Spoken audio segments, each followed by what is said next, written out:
जी हाँ, भक्ति धर्म, जाति और स्त्री पुरुष में भेद नहीं जानती।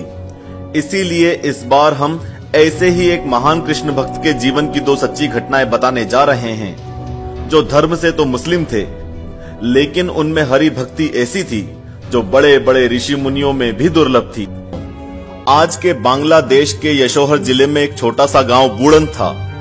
इसी गांव में एक मुस्लिम परिवार रहता था। इसी परिवार में हरिदास खां का जन्म हुआ था। ये शायद पूर्व जन्म के संस्कार ही थे कि बचपन से ही हरिदास की श्रद्धा हरि नाम जपने में थी। थोड़ा बड़े होते ही उन्होंने वैराग्य ले लिया, घर त्याग दिया और वनग्राम के पास जंगल में कुटिया बनाकर रहने लगे। वे हर दिन 3 लाख हरिनाम का जाप करते थे। जाप भी ऊंची आवाज में करते थे। किसी ने जोर जोर से जाप करने का कारण पूछा तो बोले, भक्त, यह हरिनाम बड़ा ही अलौकिक है।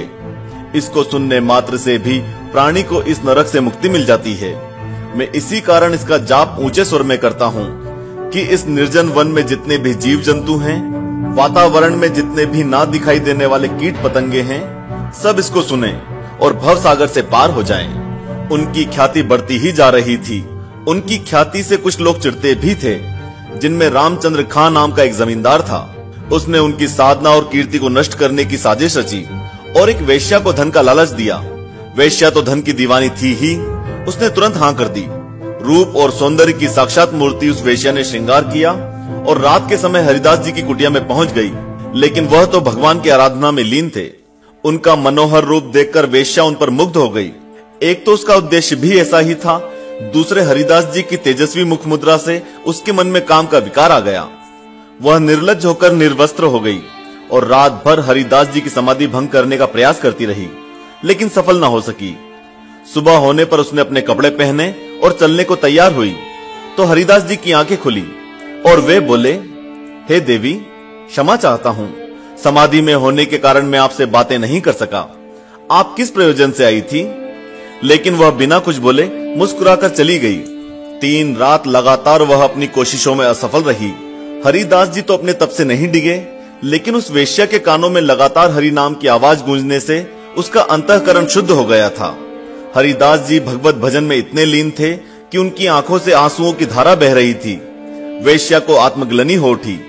वह सोचने लगी, यह साधारण साधु नहीं है जो मुझ जैसी परम सुंदरी की उपस्थिति का आभास तक नहीं करता और अपनी ही धुन में लीन रहता है, तो निश्चय ही इसे किसी अलौकिक आनंद की प्राप्ति हो रही है। अवश्य ही इसे कोई ऐसा आनंद प्राप्त हो रहा है जिसके सामने संसार के सब रूप इसे फीके लगते हैं। वेश्या उसे रास्ते से भटकाने आई थी और खुद ही सदमार्ग पर चल पड़ी। वह उनके चरणों में गिर पड़ी और अपना अपराध क्षमा करने के लिए रोते हुए याचना करने लगी, हे पुण्यात्मा, हे महात्मन, मुझ पापिन का उद्धार करो, मेरा अपराध क्षमा करो, मुझे अपनी शरण में ले लो। उसके प्रायश्चित भरे शब्दों से हरिदास जी ने समाधि तोड़ी। हे देवी, मानव जीवन मुक्ति मार्ग का एकमात्र रास्ता है। कोई इसे भोग मानकर जीता है तो कोई योग मानकर। उठो और अपने दिल में हरिनाम धारण करो, तुम्हारा उद्धार हो जाएगा। वेश्या ने तुरंत सच्चे मन से प्रभु का स्मरण किया। उसे हरिदास जी ने दीक्षित करके तपस्विनी बना दिया। उन्होंने उस स्थान को उसे ही सौंपा और स्वयं हरिनाम का प्रचार करने चल पड़े। वेश्या उसी कुटी में हरिनाम गाने लगी। यह साधु संगत और हरिनाम श्रवण का प्रताप ही था कि वही वेश्या आगे चलकर भगवान की परम भक्त बनी। हरिदास जी वहां से चलकर शांतिपुर पहुंचे। शांतिपुर में मुस्लिम शासक था। उसके फतवे से हिंदुओं को अपना धर्म का आचरण करना कठिन हो रहा था। ऐसे में हरिदास जी मुस्लिम होकर भी हिंदू आचरण करते और हरिनाम लेते थे। कुछ मुस्लिम अधिकारियों को यह बात बुरी लगी। उन्होंने बादशाह को यह बात बड़ा चढ़ाकर बताई। बादशाह सलामत, जबकि नगर में आपके हुक्मनामे से इस्लाम को सर्वव्यापी करने की मुहिम चलाई जा रही है, ऐसे में हमारा ही एक मुस्लिम फकीर हिंदू धर्म के गीत गाता फिर रहा है। इससे हमारी मुहिम पर बुरा असर पड़ता है। उस फकीर को सजा ना दी गई तो हिंदू ताकतवर हो जाएंगे, बगावत हो जाएगी। बादशाह ने तत्काल हरिदास जी की गिरफ्तारी का हुक्म दिया। उन्हें पकड़कर जेल में डाल दिया गया। यह खबर आग की तरह फैली। उस अन्यायी बादशाह की सब जगह थूथू होने लगी। उधर हरिदास जी जेल में हरिनाम का जाप करते रहे। जेल के दूसरे बंदी भी उनके भक्त हो गए। स्थिति काबू से बाहर होती देखकर अधिकारियों ने मुकदमा चलाया। उन्हें अदालत में काजी के सामने लाया गया। काजी बोले, हरिदास, तुम बड़े भाग्यों से तुम मुसलमान के घर में जन्मे, फिर भी काफिरों के देवता का नाम लेते हो, उन्हीं के जैसा आचरण करते हो। हम तो हिंदू के घर का पानी भी नहीं पीते। तुम यह महापाप ना करो, इसके लिए तुम्हें जहन्नुम की आग में झुलसना होगा। अब तुम कलमा पढ़ लो तो तुम पाक हो जाओगे। हरिदास जी बोले, हे काजी साहब, इस संसार का मालिक एक है। उसकी दृष्टि में मानव की अलग अलग कौम नहीं है, हमने ही उसे बांट रखा है। उसी हरि ने हर एक मानव को यह अधिकार दिया है कि वह चाहे जिस नाम से उसकी आराधना कर सकता है। जब उस अल्लाह और भगवान की नजर में मैं अपराधी नहीं हूँ, तो आपके अनुसार मैं कैसे अपराधी हुआ? काजी गुस्से से बोले, यह अपराध है, इसकी तुम्हें सख्त सजा मिलेगी। या तो तुम कलमा पढ़ो या सजा के लिए तैयार रहो। वे बोले, कोई किसी मानव को धर्म बदलने के लिए बाध्य नहीं करता। यह तो मानव की अपनी दृष्टि होती है कि वह किस दृष्टि से प्रभु के पास जाता है। आप जो भी सजा दें मुझे मंजूर है, लेकिन शरीर के टुकड़े टुकड़े होने पर भी हरि नाम छोड़ना स्वीकार नहीं।